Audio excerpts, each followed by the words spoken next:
وَالَّذِينَ هُمْ لِفُرُوجِهِمْ حَافِظُونَ إِلَّا عَلَى أَزْوَاجِهِمْ أَوْ مَا مَلَكَتْ أَيْمَانُهُمْ فَإِنَّهُمْ غَيْرُ مَلُومِينَ فَمَنِ ابْتَغَى وَرَاءَ ذَلِكَ فَأُولَٰئِكَ هُمُ الْعَادُونَ. 3 ayat about the same subject. You know what the subject is? Shamelessness. People who guard their privates. We live in the ultimately shameless world today. The world in which streaming videos off of any website are available on your mobile device.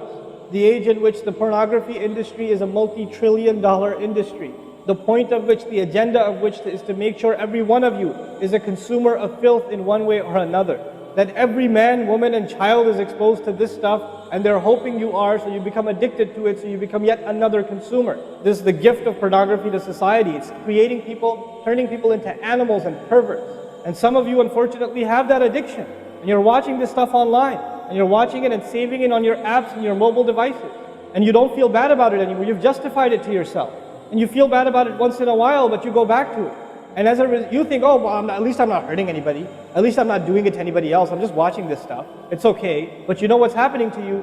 Inside, your soul is being just gutted. You have no soul left inside of you. So your prayers are empty, and you can't even shed a tear in your salat because your heart is so devoid of the fear of Allah because of the filth you've been watching all this time. It's turned you from a human being into an animal. So you can't even look. A woman passes by, and you see a piece of flesh walking by. You don't see a human being walking by that deserves respect. You check everybody out and everything out. You're constantly gawking and staring. You have a hard time putting your eyes down. When you're on the subway, when you're on campus, when you're at work, you're walking down the street, you just can't help it. You see a billboard, you look at it, you take a second look, you see a third look. You don't miss any opportunity to just violate your soul with your eyes. Addicted completely. And then you say, brother, how do I get khushu' and salat? What world are you living in? What world are you living in? Ayyuhal ikhwa, my brothers, specifically my brothers. And I know some sisters have this issue too. It's not a sad reality. This is a war. This is a war. This is more dangerous than any military war. This is the war that's destroying our souls. It's making its way into our home. It's making its way, if I want to protect my children from this stuff as much as possible. But when my child goes to school, and it doesn't matter if it's Islamic school, there's a very high statistical likelihood that someone, a friend, with their iPod, with their mobile device, will say, hey, look at this. It's a very realistic, thing nowadays. It's not far-fetched. And so I have to prepare my children for the filthy world that they're going to be brought up in. And there's no escape from this stuff anymore. There isn't. It's everywhere. It is everywhere. You have Islamic lectures followed up by, those YouTube puts those follow-up clips, and something will be filthy. Something will have to be filthy. And I don't think that's by accident. I'm not much of a conspiracy theorist, but I don't think that stuff is an accident. And what happens to you guys is you watch a video, you see something filthy, you click it, you click something else, and you end up watching disgusting things. That's what happens to you. وَالَّذِينَ هُمْ لِفُرُوجِهِمْ حَافِظُونَ. Especially when it comes to their privates, they guard them. They guard their shame. Brother, what's the solution? Should I get married? Like the guy who asked the other day, how can I get married right now? No, guys, the solution is not marriage. Because if you're a pervert, then you're going to be a pervert after marriage too. If you have no shame now, you will have no shame after marriage. Honestly. You think marriage is going to end your problems? No. Your problem isn't marriage. Your problem is spiritual in nature. Your problem is psychological in nature. You need help. You need to stop this. You need to stop hurting yourself like this. You will have nothing, there will be nothing left inside you. I just had an email from a teenager who's addicted to pornography, an anonymous email, 14, 15-year-old teenager. Says, I want to kill myself. I can't stop. I've been watching it since I was 11. My parents don't know. I read this stuff and I cry because he's not one. There's millions of Muslim kids like this. Millions of them. We have to help these people. We have to do whatever we can. And we don't have the trillions of dollars of advertising to counter that. We don't. And it's not realistic for me to say Facebook, YouTube, Twitter, internet, it's all haram. It's not realistic because it's a reality. It's as common as oxygen now. The only thing we can do is have a mature conversation about this and teach our youth to deal with this and navigate this and not fall into it. The elders that are here, stop watching Indian movies, man. Why are you sitting in a lecture talking about salat and the importance of salat and you don't guard your shame? Mother and daughter and husband and wife and sister sitting together watching whatever? God, come on, stop. وَالَّذِينَ هُمْ لِفُرُوجِهِمْ حَافِظُونَ. They guard their privates. But guarding your privates doesn't mean you don't commit zina. It means everything that leads to the temptation. Everything that leads to it. They watch it, they guard it. They know it's under attack. They know that their shame is under attack. They realize that their weakness is their urges. Those urges that Allah put inside of us, that are so strong. Allah put them there for a reason. He did. And every one of you have them. You don't have to, I don't have to have a dalil for you to have them. I know, the guys that are here. You all suffer that challenge every single day of your life. And you have to really go out of your way to guard yourself. This passage is not about high goals. This is about the bare minimum. I told you that, right? This is the bare minimum, folks.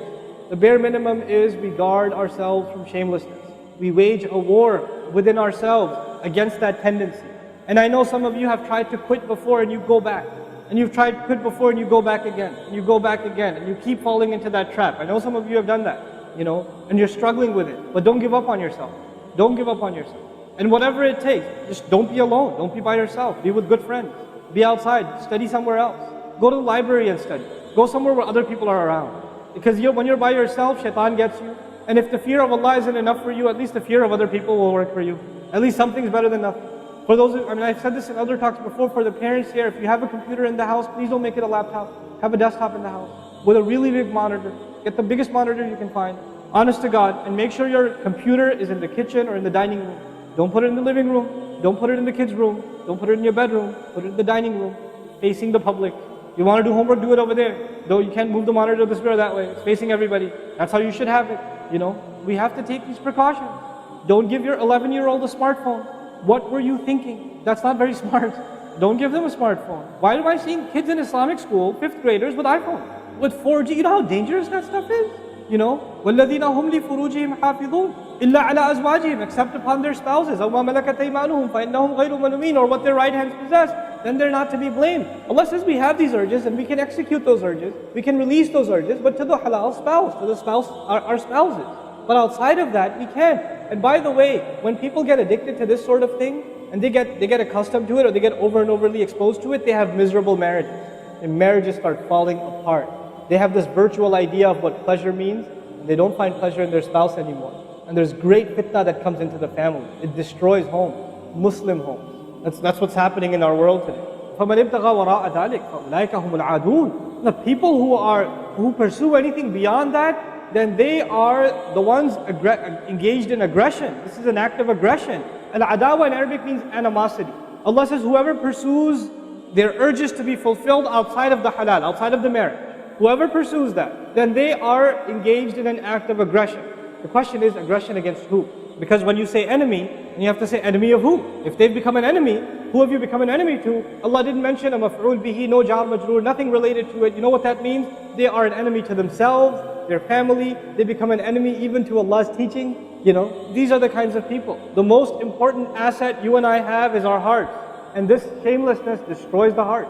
It destroys it. The most precious thing you and I have to preserve is our iman. And these filthy images are destroying your iman. They're tearing your iman apart. Don't let it happen to you. Do not let it happen to you. And I can only talk about this. I can't stop you from doing anything. And nobody else can. You will have to police yourself. You will have to control yourself. You'll have to make the decision, is my iman important enough? Is my salat important enough?